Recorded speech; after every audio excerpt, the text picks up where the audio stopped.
Joao Pedro, he's next to talk about because he's finally scored after a run of, was it 10 games? For club and country. Yeah, without a goal, which is slightly concerning when Chelsea are not scoring all that many goals.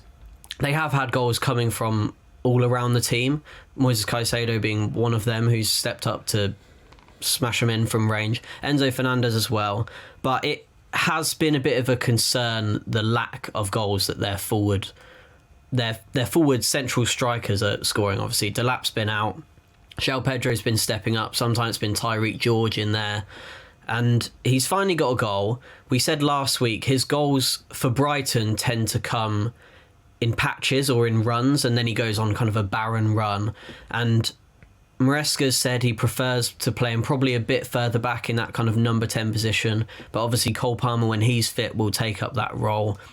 How important firstly is this goal for Joao Pedro, and how important is it that he kicks on and secures that place as number 9, especially now that Delap's going to be coming back? I don't think it's important for him that he secures. I mean, personally for him, it'll be important that he secures it and he's the preferred starter in all the big games. But with Delap coming back, I think it eases a bit of pressure on him. He obviously had a rather embarrassing return in the Carabao Cup against Wolves with a daft red card, with daft 2 yellows to be sent off.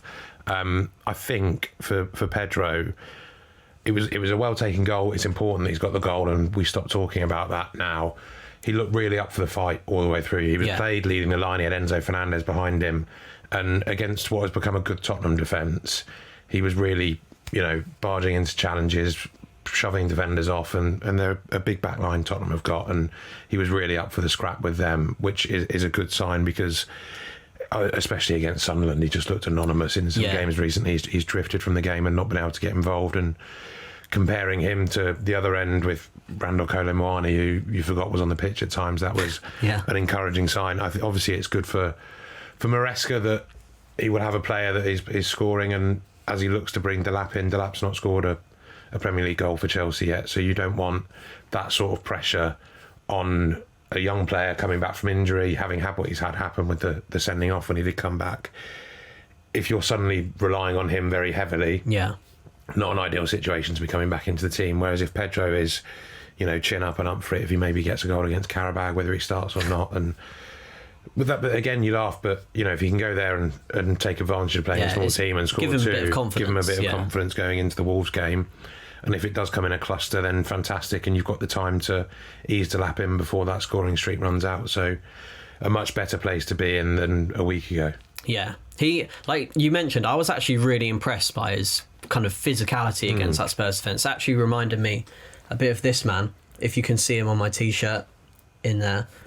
That kind of physicality and just going for it and being really up to win the ball and progress the ball, that's what Chelsea want to see from their forward players, especially from their striker, to be that next kind of Didier Drogba figure, to be physical. Maybe not as physical as Delap was against Wolves, that was probably a bit too much, but that's what we like to see. The thing we didn't like to see was, like I said, I watched the highlights this morning on the train in. The amount of chances he didn't score. Obviously, he got that goal, the all-important goal, won Chelsea the game.